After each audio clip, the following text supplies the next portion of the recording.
Assalamu alaikum friends, welcome to day 6 of Audit and Assurance Revision Crash Course. Today we are going to cover planning. The topics that we are going to cover today are benefits of planning, audit strategy and the plan, interim versus final audit, fraud and error, responsibilities, laws and regulations, quality control and documentation. So let's start with a scenario where we are planning an audit. What could be the advantages of planning an audit?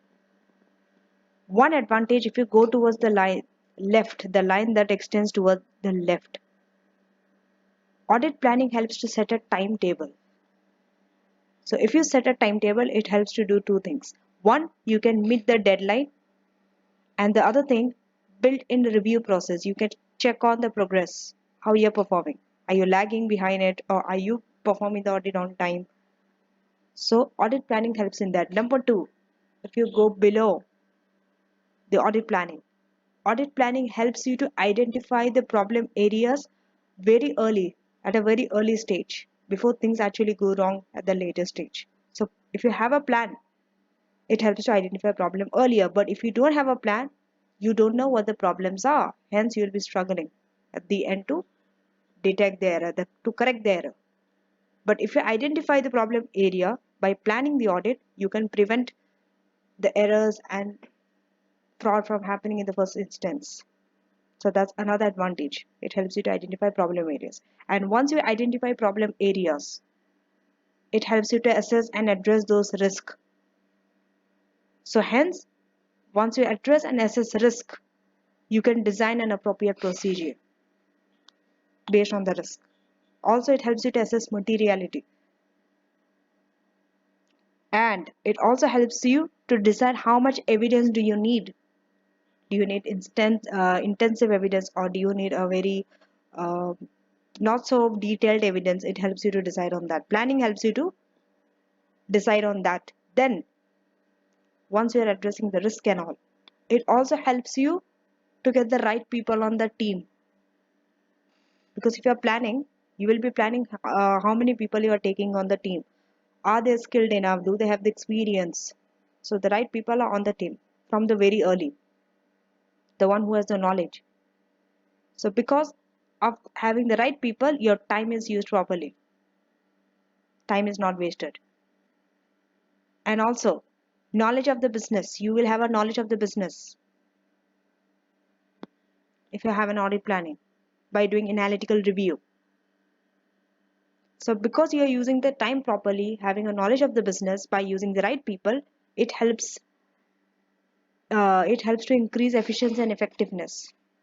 It increases efficiency as well as your effectiveness. And finally, because of designing an appropriate procedure, having the right people on the team, having a greater business knowledge, and having a timetable, what does it help? It helps to reduce the impact of the fraud. It helps to reduce the impact of the fraud by having a proper planning. Now let us go to the benefits of planning. So these are some more benefits of planning. Number one, attention can be paid in the most important area of the audit. Number two, problems are identified early and on timely basis. Third, audit engagement, they will be more organized and more managed also in an effective and an efficient manner. Hence, resources will be utilized carefully without wasting. No one will be lying idle. Every staff will be working in their field of the expertise. Work is properly assigned to the individual team members. Everyone knows what they are supposed to do. No two person are doing the same thing. Hence, duplication of work is reduced by planning. And it reduces the risk of giving wrong opinion also for the auditor, which is a very major risk, right? Giving a wrong opinion. Now let us go to the audit strategy and plan in detail. Okay. So when you establish, you first start with a strategy. Okay. You establish an overall audit strategy. Every auditor needs to go through this stage. You don't immediately go and start in the company and start auditing. No. You first have to have a strategy that you are going to follow. What is your strategy? For example, you went to a company and you are told to audit that company for 3 months. You first have to establish your own strategy. What is your strategy? How are you going to plan? How are you going to collect the evidences? Are you going to rely on the internal auditor? How much are you going to rely? How much can you trust the management? All these things you need to take care of, right? You need to consider. You need to set a strategy first. Without strategy, you cannot go and audit. So overall audit strategy, that overall audit strategy includes everything from the planning till the end. When are you going to complete? When is the deadline? How are you going to proceed? How are you going to start? Whom are you going to assign in your team? Okay, all those things. So what does the strategy includes? It includes scope. What is the scope of your audit? And under the scope, for example, we have engagement characteristics. What are your engagement characteristics? Reporting objectives. How are you going to report? Significant engagement factor. There are some factors which are very significant before you decide whether you are going to accept the engagement or not. For example, if you see that your client is involved in a fraud, you are not going to accept the engagement. This is a very significant factor. That preliminary activity results. Okay, these are not the final result, but before that some activity results are there, through that which you can decide whether you are going to go ahead or not with the audit. The resources needed. What are the resources that you need? Do you have the skills? Do you have the staff in the team? Timing of when to deploy resources. When are you going to use these resources? What is the timing? So your strategy should include all those things. And finally, the management, direction, and supervision of resources. For example, meetings that you have to carry on, the debriefs and the reviews. Next, the next step after establishing an audit strategy is develop an audit plan.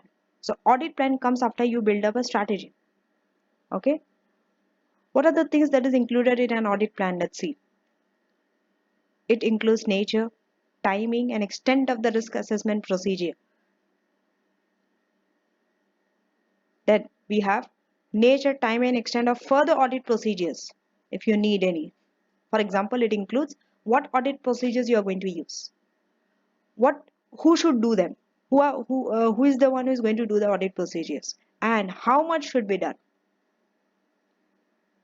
For example, audit procedure could be you are asking you are inquiring with your management, with your client's management. Are you asking them? Are you asking them questions? How much are you relying on them? Are you looking for some external evidences? Are you confirming with the customer of your client? Are you observing? Are you doing analytical procedure? All those things needs to be decided beforehand in the audit plan. How much of it you are going to rely on, and what are the types of evidences that you are going to use? When the work should be done.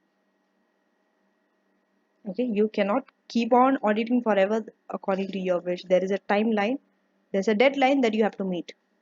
Okay, other necessary procedures. If there are some other necessary procedures that you feel like it's important, it will be there in the audit plan.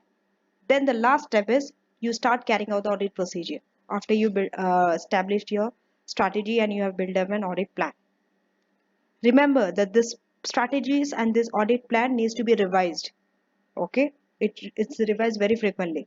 It does not stay fixed until the end of the audit period. No, sometimes some information might come into your notice which might make you change your strategy or your audit plan. You might have to include some extra things, or you cannot use the resources that is needed. You might need more resources now, or because of some new information you came to know that the entity that you are auditing, they are facing some going concern issue.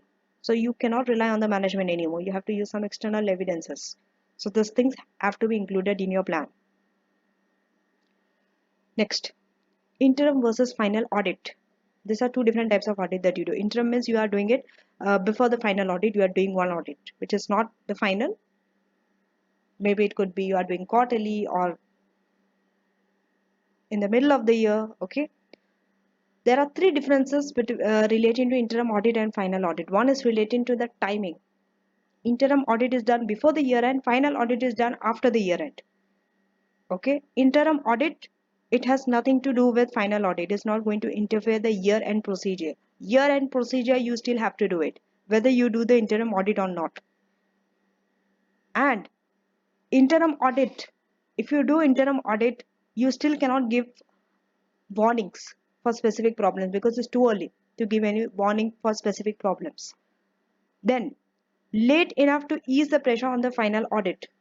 Yes, interim audit, if you are doing, for example, in after 6 months, and you just have another 6 months to finish your final audit. Okay, so during that interim audit, it's too late for you to reduce the pressure on the final audit. The pressure is going to be more on the final audit. Rather, you have to do it before.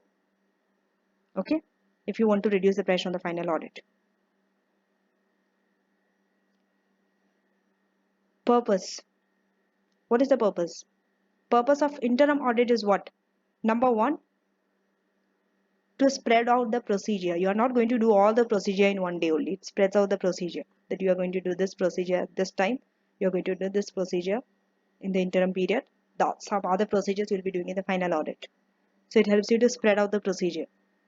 Sometimes after the interim audit, you might feel like that you might have planned a procedure like this, some detailed procedure which might not be required later on for the final audit. Okay. Second, useful when there's an increased detection risk due to tight reporting deadline. Yes, when you're having a very tight reporting deadline and when the risk of detection is very high, that means you are not able to detect any material error or fraud because of the tight reporting deadline. That time interim audit is very useful.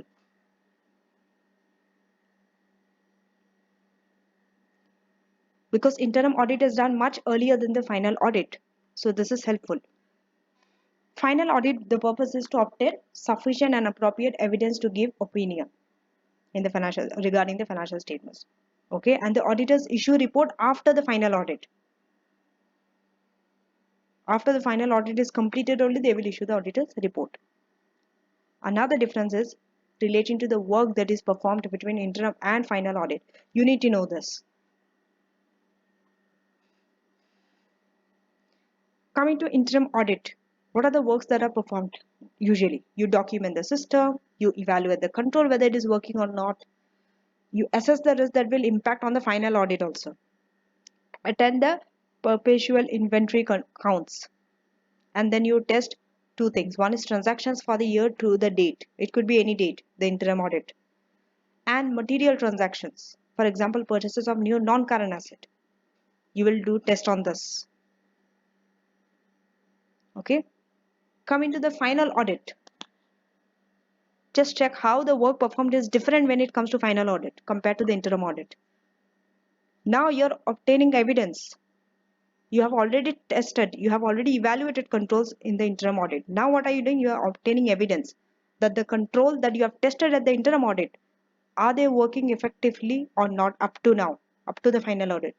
Or should any changes be made to the internal control? Next, you are going to test three things. Statement of financial position balances, statement of profit and loss transactions, year-end journals. Because it's final audit, everything year-end, you are going to test. Then completion activities. Remember, final audit means you are completing of everything. You are not leaving anything for later. Unlike in the interim audit you are just documenting, you are just evaluating, you are just testing. But final audit, you are testing the end result and you are completing also. Okay, for example, you are seeing the going concern. Okay, whether it's going concern or not, you are going to do a subsequent event review. You're going to review for subsequent event. Then overall review of the financial statements. All these are done in the final audit, not in the interim audit. And then communication of misstatements to the client. Next, fraud and error. Fraud and error are very important when it comes to planning, because while you are planning, you plan how much of fraud and error can happen, or what is the material misstatement that can happen because of fraud and error. That you do in the initial stage while planning. That's why fraud and error we have to study while we are planning. What is fraud? Fraud is an intentional act. Remember that. Error is unintentional. Fraud is intentionally you are manipulating. You are concealing any fraud or any illegal activities that you have been doing, which is not ethical and legal as well. Error. Error is an unintentional mistake. And professional skepticism. What is it? That means when you are looking in the evidence, or when you are taking a confirmation from the management, you are having a questioning mind. You are not just accepting everything on the face of it. You are questioning the management. How are they assuming this? How did they calculate an amount? For example, they have calculated an amount relating to depreciation. How did they calculate that amount, and how did they determine the useful life of the asset? How did they determine whether the impairment, for especially for intangible assets, for example? How did they uh, categorize the intangible assets, whether they amortized it or not? So all these things you have to question. That is known as professional skepticism. It's like you are having a doubt, okay, which is professional, not in a bad way, but in a good way, because you have to.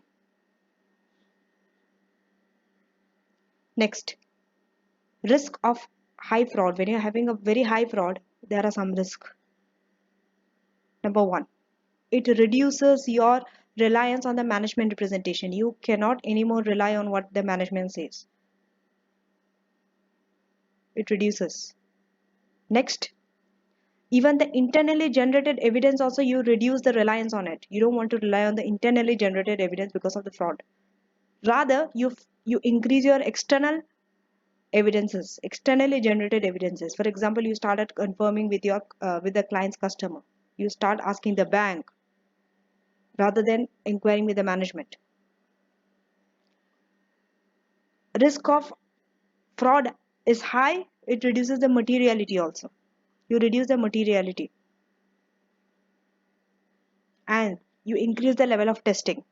You start doing more tests because fraud is high.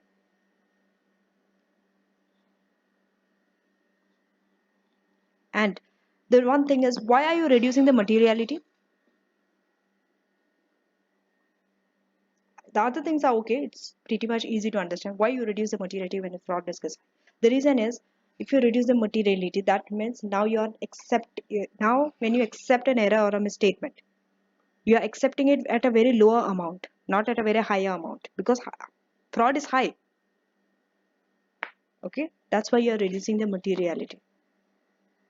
That means even if there's a small error or a small misstatement, you are not going to accept it, because you are reducing that materiality level because of the high fraud. If it was the other way around, if the fraud was not so high, then you can increase the materiality. That means you can accept more error and more misstatement at a higher amount now, because materiality you are increasing. Then responsibilities. What are the responsibilities of the director, the management? It is the responsibility of the management of the company to prevent and detect fraud and error. Remember that, not the auditor. By implementing effective internal control, they are the one who has to implement that effective internal control to prevent as well as detect fraud and error. What are the responsibilities of the auditor? One, they have to obtain reasonable assurance that financial statements are free from material misstatement, whether it is by error or fraud. Remember the word reasonable assurance, okay? Second, that means they are not giving 100% guarantee that there are no there are no material misstatement. There can be material misstatement which might have gone undetected by the auditor, but based on whatever the evidences that they have collected, reasonable assurance they are giving. Okay. Second, maintain an attitude of professional skepticism throughout the audit. Yes, you cannot be naive when you're auditing. Okay, you have to be smart enough. You have to question them. You have to challenge the management. Hence, attitude of professional skepticism. These are the responsibilities of the auditors. Now, let us come to the fraud. Fraud risk assessment procedure. When it comes to fraud, how are you going to do the risk assessment procedure? Number one, engagement team should discuss the risk of fraud. Number two, consider the results of the control test and analytical procedure, because this will tell you whether there's a fraud or not when you are doing the control test. Whether the controls are working effectively or not, whether the internal control are working effectively or not, whether there's a segregation of duty or not, whether authorization is there or not. Analytical procedure, you're doing some ratios and all to find out any abnormalities there or not. For example, any unusual pattern, you are trying to trace any unusual pattern through ratios and all, which can give to fraud. Next, inquire of client how they assess and respond to fraud risk. Yes, it's not important just to identify that the company is having a fraud risk. You have to see how your client is responding to that fraud. Are they doing something to minimize the fraud risk or not? Or are they just accepting it? That you have to inquire. You have to ask your client. Inquire means asking client, okay? Directly you are asking the client. Second, again you are asking the client whether they are aware of the actual or suspected fraud. It might not be actual, but are they suspecting any kind of fraud? Ask. Then, because these are the responsibilities when it comes to fraud risk assessment. Consider incentives to commit fraud. What are the incentives? There would be something, some incentive is there in the organization which has which what do I say? Because of this fraud had happened, right? For example, performance related bonuses. If your bonuses are related on performance related, what would happen? Management will try to manipulate the performance. They will increase the sales, they will reduce the cost, hence profit they will increase and they will get the bonus. So it's a very incentive which is very visual, right? You can see it is visible. But some incentives are hidden, which is hard to find out, which is not related to some external factor like this performance related bonuses. So you have to see the incentives also. For example, one thing, the company has a policy. Everyone in the organization, they accept bribe. So it's their culture. Now everyone accepts it. So because of that, it's giving them an incentive, a reason to accept fraud. You understanding? So you have to identify this is an incentive for them. Come into reporting of fraud. When a fraud happens, you have to report to the management, to the to those charged with governance, for example, non-executive director and all. If auditor suspects that management is also involved in the fraud, then you cannot report to the management. Because if you report to the management, they will try to hide it or they will try to lie to you. So you have to report to someone who is charged with governance, for example, non-executive director or audit committee. Then to third parties. These are the stages that you have to follow. Okay. To third parties, if there's a duty to report, not just you just cannot report to third party if you see a fraud. If there's a duty that you have to report to the third party, then you have to report. And you have to modify the audit opinion if the fraud is material. Remember that. The impact is there on the audit opinion also. Now let us go to the laws and regulations. ISA 250. So laws and regulations says that auditor have to obtain an understanding of the law, the legal as well as the regulatory framework governing the client. For example, the client is operating in a bank industry. Banks are highly regulated, so auditor should know the legal and regulatory framework of the bank as well, not just the auditing standard, also of the bank.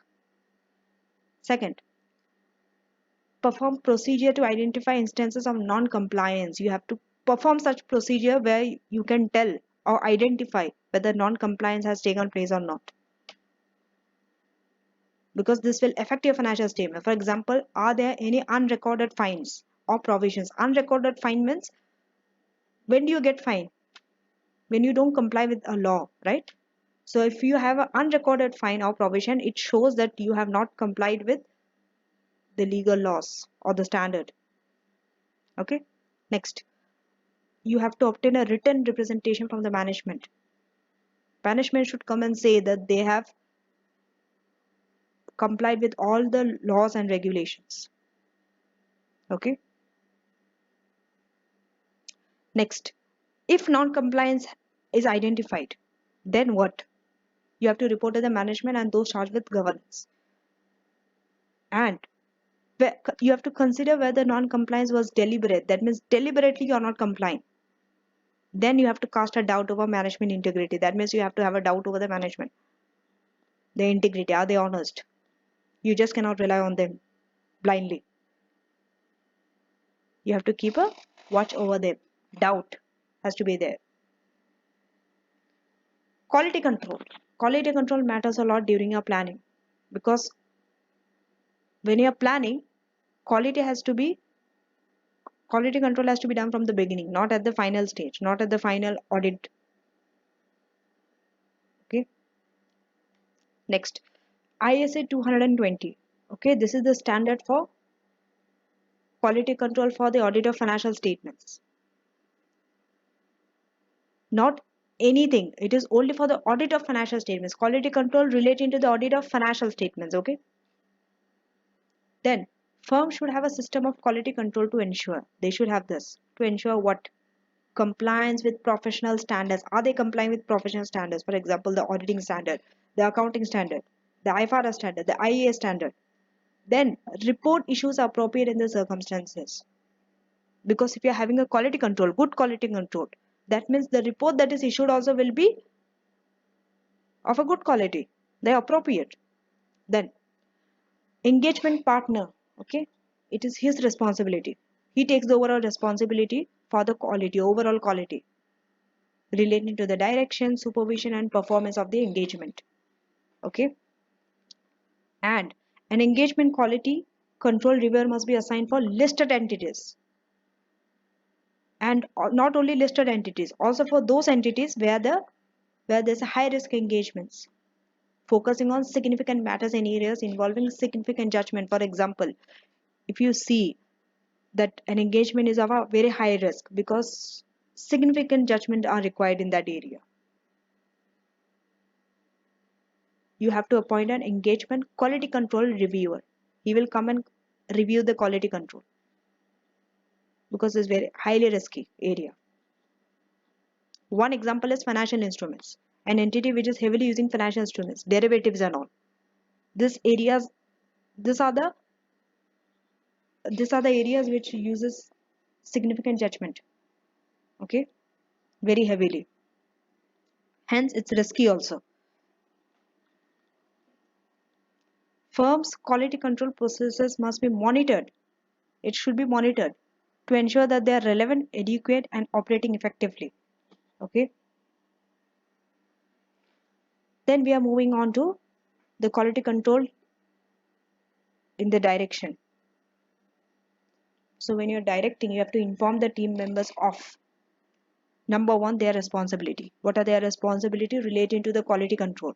That it is everyone's responsibility to maintain the quality. Second, objectives of the work to be performed. Everyone should know what are the objectives, because if everyone knows what are the objectives, quality will be maintained, quality will increase. Then nature of the business, you have to see what is the nature of the business.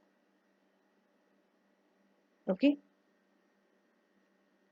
risk, some are riskier, some are less riskier. So wherever there is more risk, more quality control has to be performed in that sector. Coming to the supervision. Supervision means we are tracking the progress of the audit, okay, to ensure the timetable can be met or not. You are considering the competence of the team. You are seeing how competent your team is. Greater the competence of your team, greater the quality. Next, addressing significant matters that arise and modifying the plan approach accordingly. If there are some significant factor that has arise, you need to modify your plan accordingly. Okay. Identify the matters for consultation. Some matters might be there which you need to consult. You have to identify those matters. Then we are moving to review stage. In the review, you need to check the audit work to ensure. Now you're checking the audit work to ensure what? That the work has been performed in accordance with professional standards or not. Number two, you have to appropriate consultations have taken place or not. Number three, work performed suppose the conclusions that is reached or not. And number four, the evidence that is obtained, is it sufficient and appropriate or not to support the auditor's opinion? Okay, in the auditor's report. Now we are moving to the documentation, the last part of this video, documentation. Documentation, what is documentation? Documentation is any material, okay?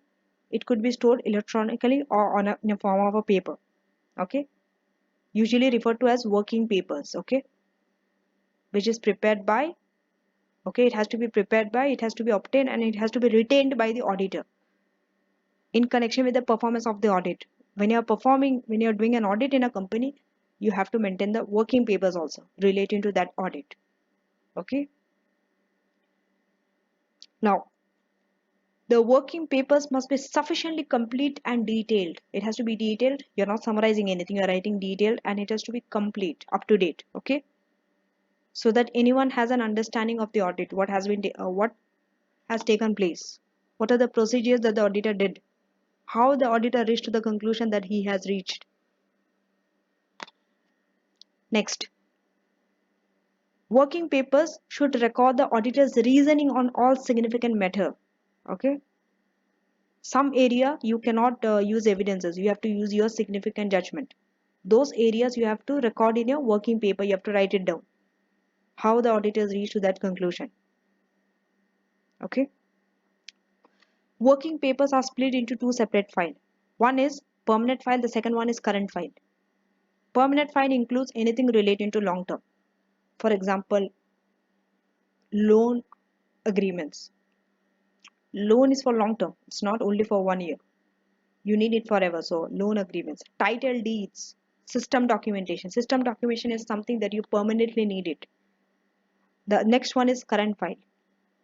Current file is anything that is relating to this year. For example, it could be a bank letter, it could be the results of the audit test. Okay, again, contents of the working paper. What are the contents of the working paper? Number one, reporting date. It includes reporting date. File reference, name of the preparer, who has prepared and the date it has been prepared. Name of the reviewer, who has reviewed and the date. Remember, working paper also has to be reviewed by a third party. Okay, by an engagement partner. Subject of the working paper, objective, work performed. All of the work that is performed by the auditors are there in the working paper of the auditor. You can go there and check. Then results and the conclusions drawn will also be there in the working paper. Now we are coming to the benefits of documentation. Number one, it provides an evidences, right? It provides evidence that auditor has done his work, and also what is the basis of the auditor's conclusion. Everything is there in the working paper. Second, it also provides evidence against the work that auditor has performed relating to standards, whether auditor has complied with the standards or not. The auditing standard, the accounting standard.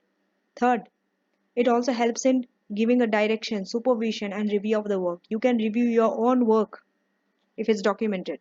You will know that these are the things you have completed, these are things that are still pending, these are the things I need to complete by this date. So documentation gives you that, right? That guidance.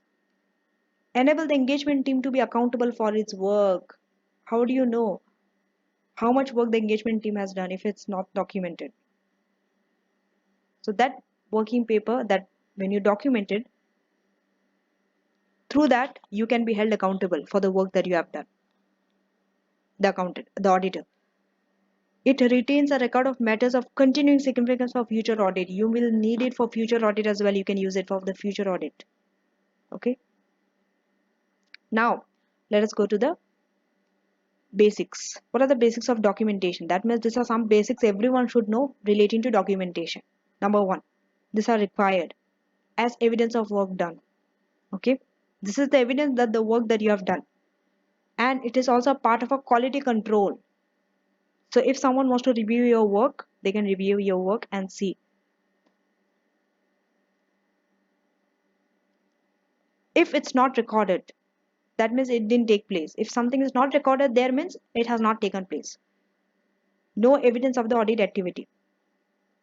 Okay, so you cannot say, no, I have done it, but I forgot to write down. If you didn't record, means it didn't take place. That means you have to record whatever takes place. If it cannot be understood, then also it didn't happen. Remember, working papers must be very clear. Everyone should understand. Okay, if it is not understood, means it didn't happen. Then it should enable someone experienced. An experienced auditor should come there and check the work, should understand the work done and their conclusion that the auditor has reached. But that auditor should not have any previous connection to the audit. Okay, he should be someone outsider, but an experienced auditor should come and check the work that this auditor has done, whether the conclusion that he has reached is reasonable or not. Now let us go to the custody and the retention relating to documentation. They are the property of the auditor. Okay, auditor retains it, and they must be kept secure. For example, you can keep it, if you are keeping it in a paperwork, you must keep it in some room which is locked, no one having access to that room, or you are keeping it in your laptop, right, on your electronic storage media. Then you should make sure that no one has a custody or no one has an access to your laptop where you are saving it, storing it. Then audit documentation should be retained for 5 years from the completion of the audit. If you have completed the audit of a firm in 2020, until 2025 you have to retain that documentation. Okay, so from the exams area, these are the questions that you can do from section A, Varian and Autumn, and section B, specs for you. And also you can do this following test to understanding from chapter 6 to have understanding of the basics. Okay, test to understanding 1, 2, 3 and 4. So that's it. Tomorrow I'll be covering evidence. Okay, thank you for watching and don't forget to subscribe to my channel.